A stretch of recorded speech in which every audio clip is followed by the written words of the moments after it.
Good morning. Welcome to Our Neutral Voices Presents a Financial Pillar. I'm your host, Ryan Lepird. Joining me, as always, my man, JJ Foster. Morning. JJ, how we doing today? Hey, we're doing good. Got two beautiful guests. Going to bring us a lot of knowledge and drop some education on us. Yes, absolutely. So, I'd like to introduce first our special guest, Aisha Arrington, President and CEO of the Urban League. Yes. Welcome. Thank you. And we also have Dawn Clapton with Premier Bank and also Vice Board of the Urban League as well, right? Yes. Good morning. Welcome, ladies. So, Thank you. Before we get started on our topic for today, I just want to give you a brief minute to kind of introduce yourself to our audience. Aisha? Sure. Well, thank you for having me, President and CEO of the Fort Wayne Urban League. I'm celebrating a little over 2.5 years with the organization. Believe it or not, Fort Wayne Urban League has been serving the community for 105 years. Wow. We've been here since 1920, and it's a pleasure to be here today. Thank you. Thank you. Dawn? Good morning, and thank you for the invitation. I appreciate it. I'm Dawn Clapton. I'm Vice President of Community Development with Premier Bank, and I've been with that organization about 8 years. And I also proudly serve as the Board Vice Chair for the Fort Wayne Urban League, where I have the honor of supporting Aisha and the Fort Wayne community. So, Awesome. Welcome, ladies. Thank you. thank you. Well, all right. As we see, they're tied into the Fort Wayne Urban League, and this is Black History Month, and we're all about the money. So I know Fort Wayne Urban League has just come out with the 2024 State of Black America. So, Aisha, I know that's kind of, I ain't going to say you guys' Bible, but it is something that guides you throughout the year. Talk, as far as initiatives and things. What were some key things that came out of the State of Black America this year? Well, and I should say we're waiting for Black America, 2024 State of America report. So we're going off of 2023's data. So 2024's report should be out within the next couple months. But the 2023 State of Black America really did give us some strong data to let us know that we're not all equal yet, and there's still a lot of work to do. When we looked at the data, and we've been doing this for about 20 years, the social equality index did increase by 2.7%. So there were some gains.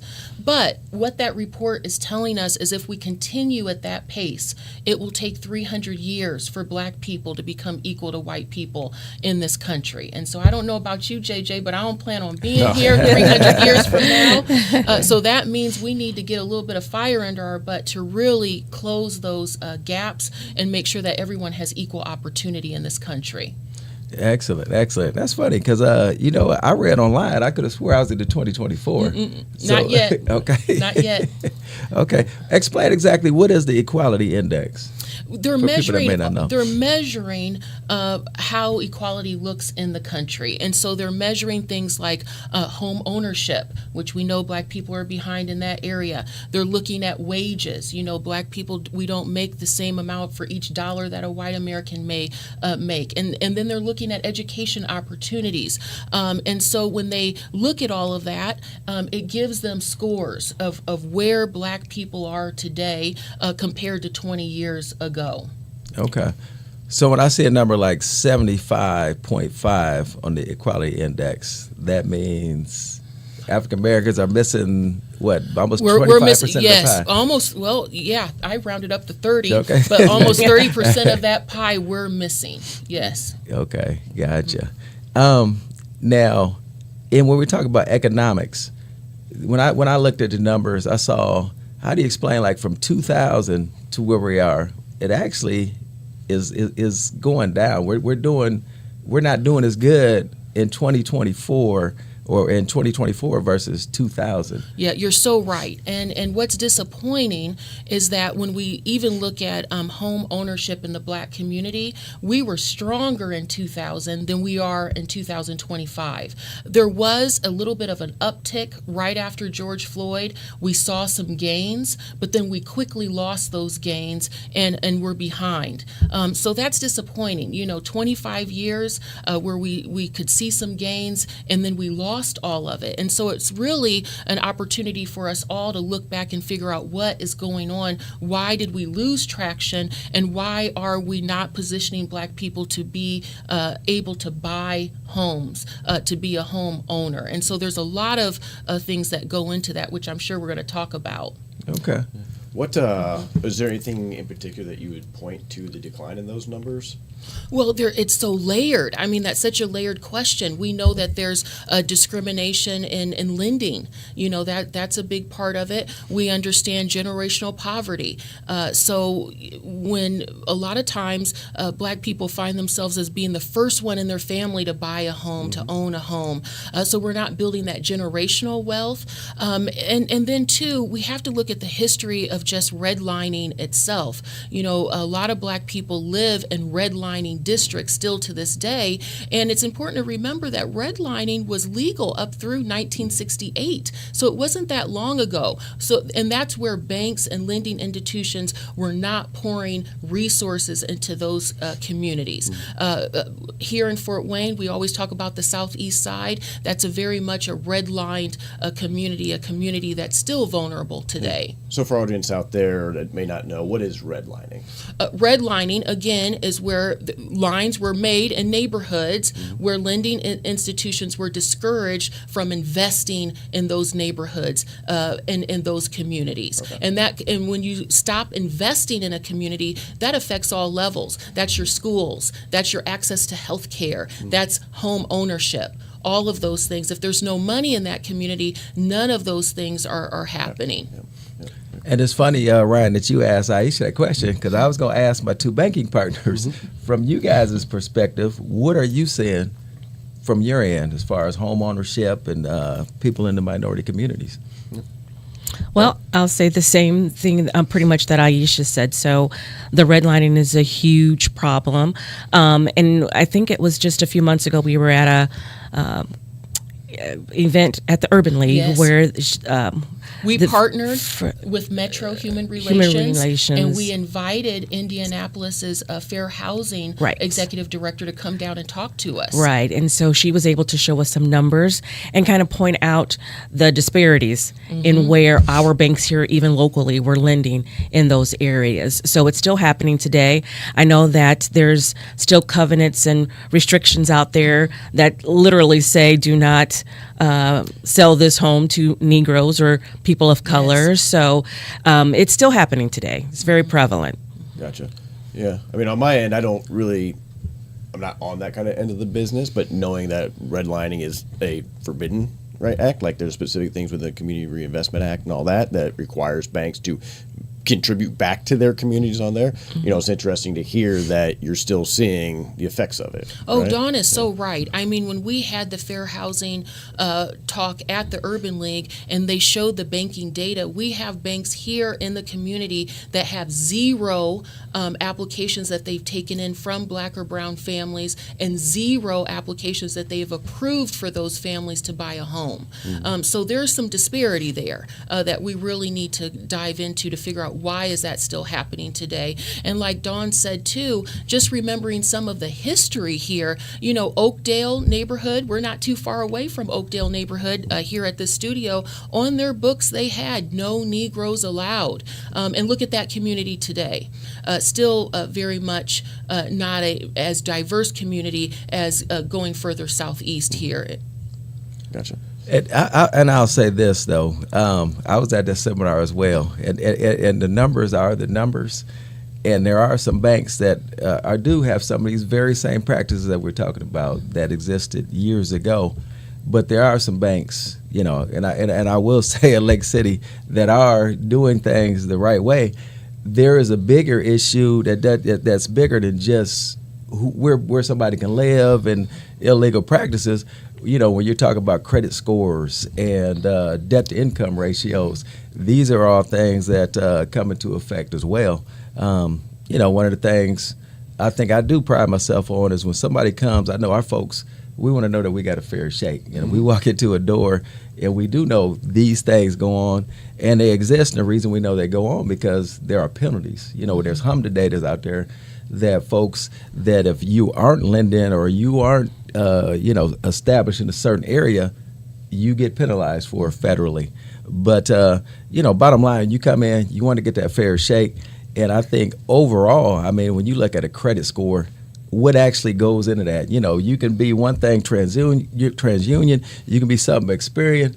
And, I mean, it is very confusing. So a lot of banks we starting to see nationally, and one of the things that we do is start taking into account rental histories and alternative means outside of a credit score. Because believe it or not, there's some people that have been paying rent 20, 30 years, haven't missed a payment, but yet you pull a credit bureau because they had problems with one bill, might pull their score down. Some people don't even have credit history because, they're paying everything off, but they've established credit other ways. So as far as, lending institutions, they do have to step outside and look at alternative needs, to give people a fair shake. So I think that's true, JJ. I think, too, I'd like to say what you and Dawn have done very well at being banking people here in the community is really building relationships. Because without relationships, you're not going to be able to move that needle.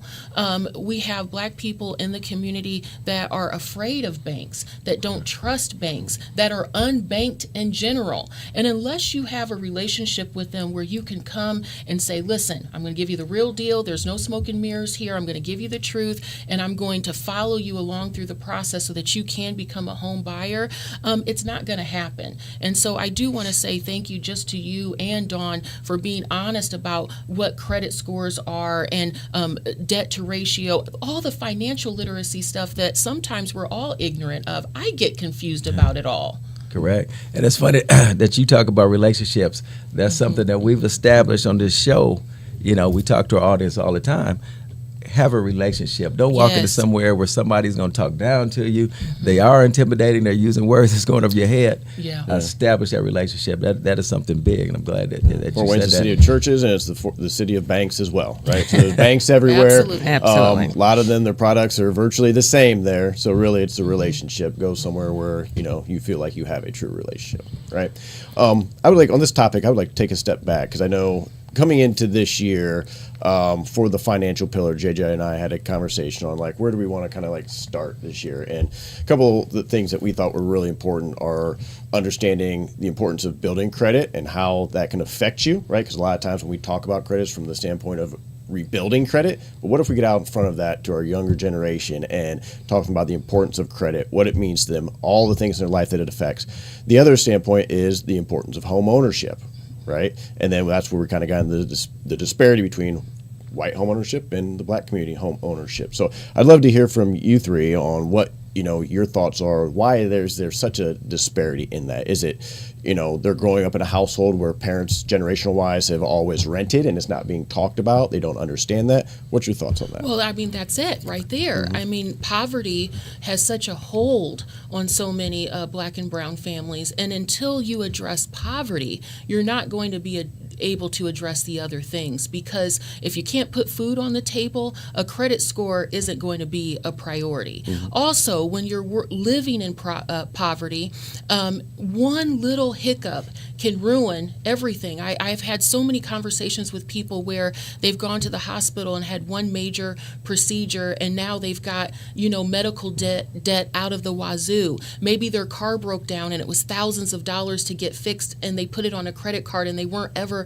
able to pay that credit card off. And so it's a scary place to be in poverty, because there's no room for any mistake or anything to happen. And as we know, life happens. And so what we really need to be doing is addressing poverty, and it starts with education. We've got to get our kids through school, graduated, going on to either college, trade, entrepreneurship, and then we can start building on some things and building a foundation where we can attack the credit and building wealth and all of those things that go into being a home buyer. But it really starts at addressing the poverty. Gotcha. Very good. Dawn, anything to add to that? I agree 100%. I think one thing that's historically consistent with minorities and Black people are they didn't trust banks. They didn't trust going into a mortgage company because they were treated unfairly. So when you have the older generations who've rented forever and they're teaching their kids, hey, you can't trust a bank. They're not going to treat you fairly. This is what you have to do with your money. Just pay in cash. That's kind of being sent at home. That's the message that's being sent at home. Where if you look at your non-minority families, they have traditionally been giving favor because of who they know, legacy, for example, and so it's instilled, and so it's sent down through their generations that they have access to these things. Where in minority homes, that's not necessarily the case. And then even when you're looking at, I'm going to look at and I hate to get onto this topic because it could open up a can of worms, but when you look at the appraisals of housing as well, we've had some challenges there. Sometimes you'll find realtors that'll steer people to certain neighborhoods, and they don't want them in other parts, in certain parts of the city, so they'll steer them there. And then what happens is those appraisals and those neighborhoods become stagnant. You can't lend off of them. You can't build wealth off of them. Where in other neighborhoods, they're raising prices. They're looking to increase the values of those homes, and it's not happening in all neighborhoods equally. So it kind of goes back to that equal access. And I don't want to open up that can of worms because I'm sure JJ will run with that one. So No, that's okay. Nope. All right, and I'll just add. I mean, like they talked about, trust is a big deal. The other thing is, if we go back, we talk about the GI Bill, and we talk about the number one thing that contributed to this wealth gap that exists today. When you go back, the first couple wars, you had thousands of soldiers went off and fought in the war. You come back with the GI Bill, what do you get? Free college and free discounted mortgages. That was for everybody except for African Americans who served in the war. Yeah. The college part wasn't recognized. You had to go to a HBCU that the few that folks could go to, and then as far as home ownership, it was not equal. They go back. You go to places like they said. There's covenant in place. We don't give mortgages to African Americans, so that dream was not shared. It's not was not equal. So when you talk about somebody that's 55 years old, I've got friends whose folks went off, fought, came back. They've got their home. Their home is paid off. That's a piece of, that's equity. That's revenue that this family has. They pay for their kids' college through that house. Mm-hmm. African American households, not the same.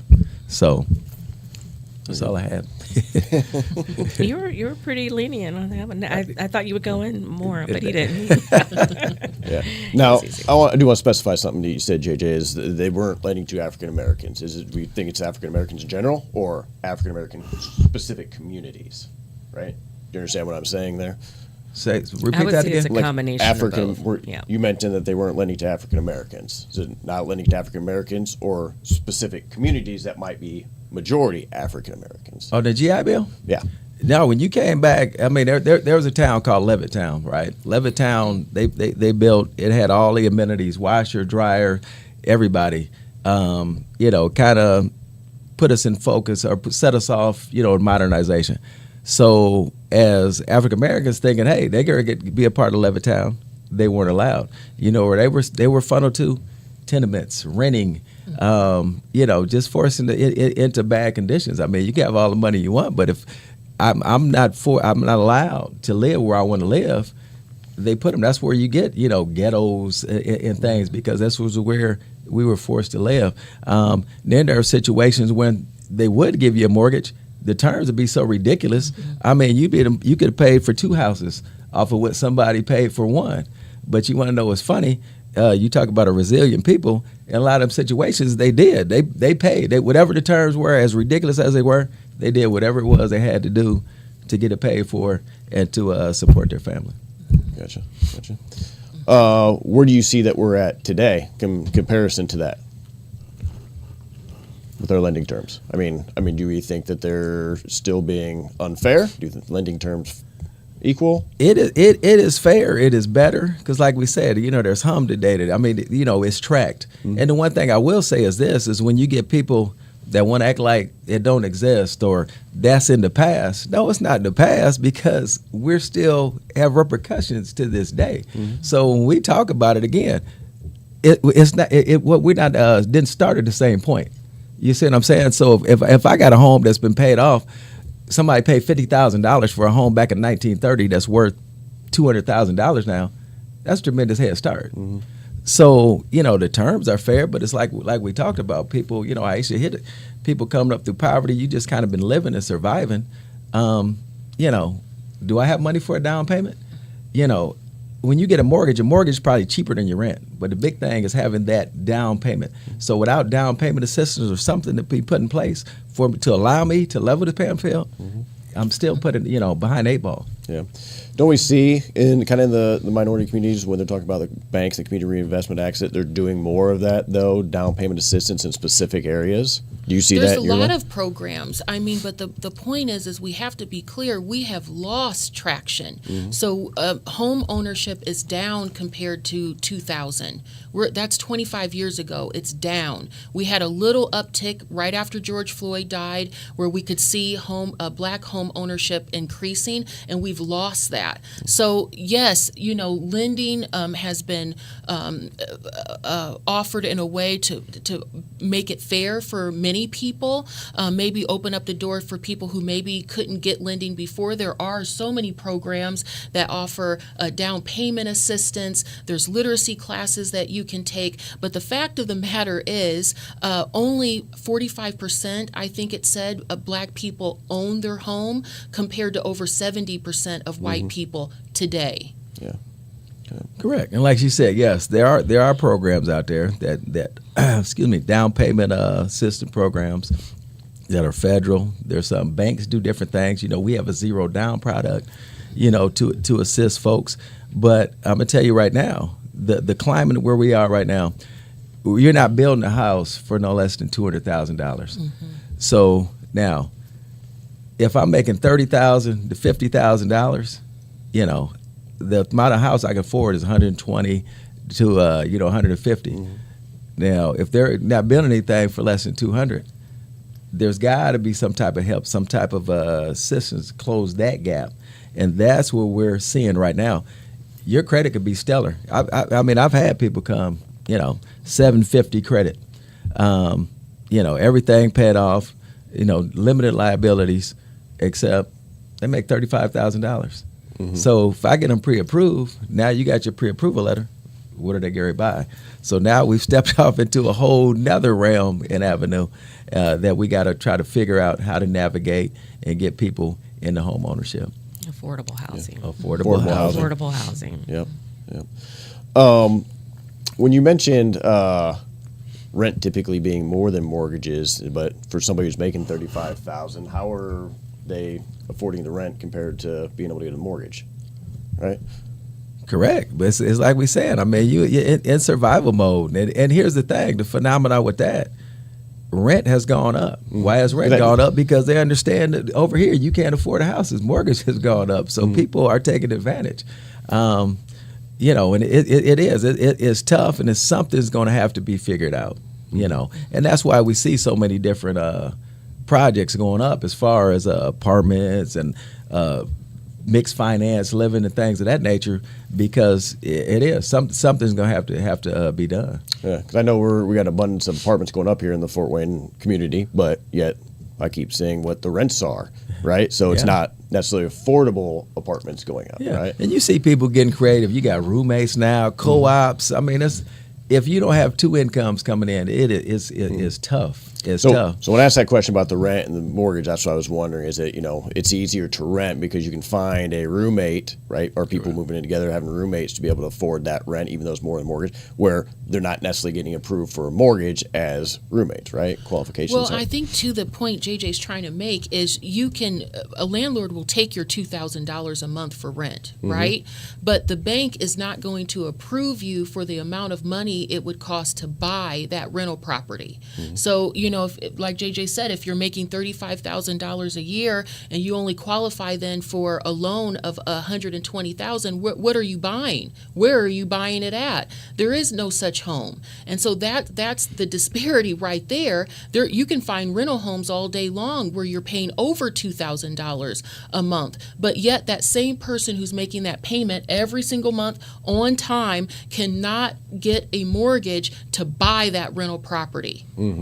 And that goes back to what you were saying earlier, when it really comes down to poverty, right? Yes. Your income levels and how much you're making. And when you talk about that gap, one of the things I always say, Are you paying for somebody else's kid through college, or you want to pay for your own? If you got home ownership, you pull that equity out, you can put your child through college. You paying that $2,000 a month, you putting somebody else's kid through college.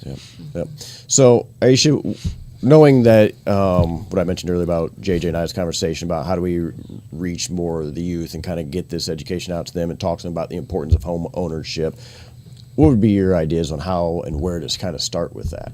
Well, I do think financial literacy is important, but I think it's really difficult to model something outside of the home as opposed to in the home. And so I think we really need to approach this as a whole community effort where we are lifting people out of poverty, placing them in a better position where they can concentrate on finances and credit scores and position themselves so that they can become a home buyer. Because by becoming a home buyer, that's where we open up the door to that generational wealth that JJ and Dawn are talking about. And so it starts early. It starts with kids in school. Fort Wayne Urban League, we have an after-school program, and we just did a little bit of a survey, and 72% of the kids that are coming in are not on grade level on math or reading. If you're not on grade level on math or reading, I don't know what financial literacy class that you could take.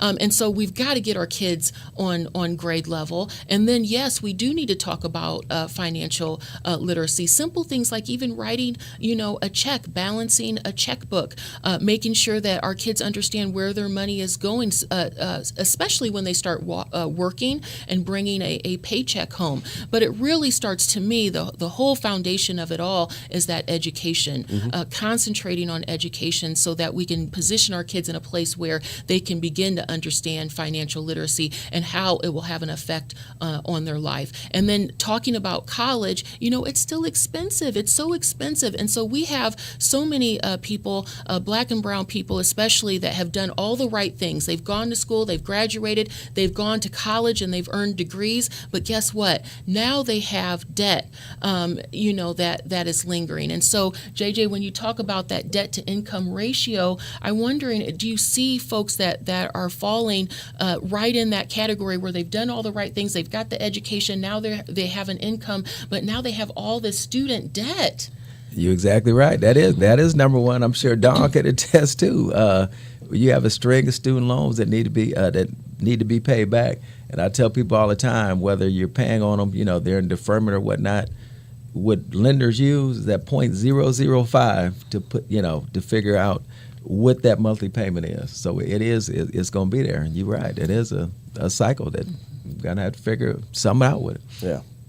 So we're coming up on our time today. So I definitely agree with you that the education is the biggest standpoint in getting to them when they're younger, getting out of high school, into college, younger, we can get them understanding credit, how to build that. And then also when you mentioned like the, income level, maybe if we're instilling the importance of home ownership to achieve financial freedom, that also helps them understand, like when they're going out in the job world, like, that $35,000 a year job, that shouldn't be a career job, right? That should be a starting point. If you have a goal for home ownership, you're working harder, finding another job, something like that, what's a second job, something like that, to be able to afford that, understanding that home ownership is the key to it. Yeah, but the problem with that is, and I'm sorry, is we have people that are working 2 and 3 jobs. Some of this you cannot outwork because you cannot outwork discrimination and racism, and that still exists in the whole home buying process. And so unless we address some of those things, we're not going to be able to get people over the hill and move that needle of black people becoming home owners in this community. Gotcha. Very good. So, anything you want to add? I know you mentioned something with the Urban League, some information you want to talk about. I appreciate just 1 minute just to talk about Fort Wayne Urban League and some things that we have going on. Friday, Saturday, and Sunday, Fort Wayne Urban League is partnering with Youth Theater. They are putting on the play Something Happened in Our Town. It's a book about a black man that was killed by the police, and you get a perspective from both a white family and black family of how they navigate that shooting.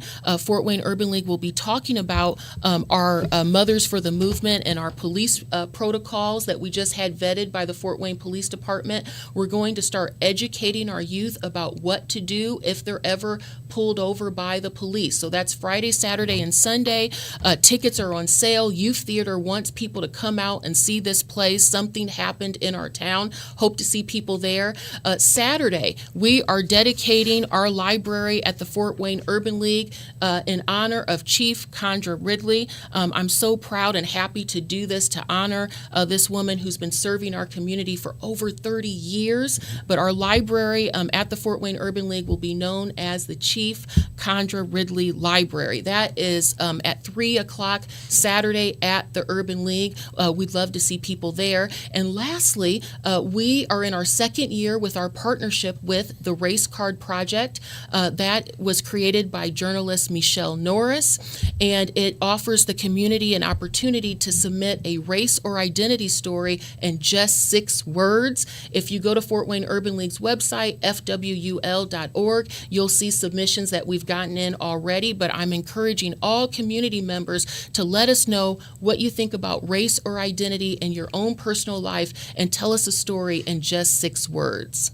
Very good. Very good. Thank you for that. Yeah. Thank you. Dawn, anything to add before we get out of here? Nothing to add. Just come out and support the Fort Wayne Urban League and all of their great events that's happening in the community. Awesome. JJ, anything? Yeah, I'm about to get with her. That's a lot of stuff going on. I'm going to fill my calendar for the weekend. Well, come on out Saturday. We've got Robin Jordan that is making cupcakes for that event. And so if nothing else, you'll want a cupcake, won't you? Oh, Robin, she does a great job. Yes. You know, we just want to thank you, too, for being a great partner as people that come out and support our financial literacy, mental state of mind. You know, that you guys host those events. And I just, again, appreciate the topic. Want to remind people, too, quote John Hope Bryant, financial literacy, it's the new civil right. So, again, Amen. We're up here. Let's take it serious. Let's make some changes in 2025. Awesome. Thank you for that. Aisha, Dawn, thank you for joining us today. I really appreciate it. Until next time, we'll be back in 2 weeks. I'm Ryan Lepird, JJ Foster. We are Honored Voices. Peace.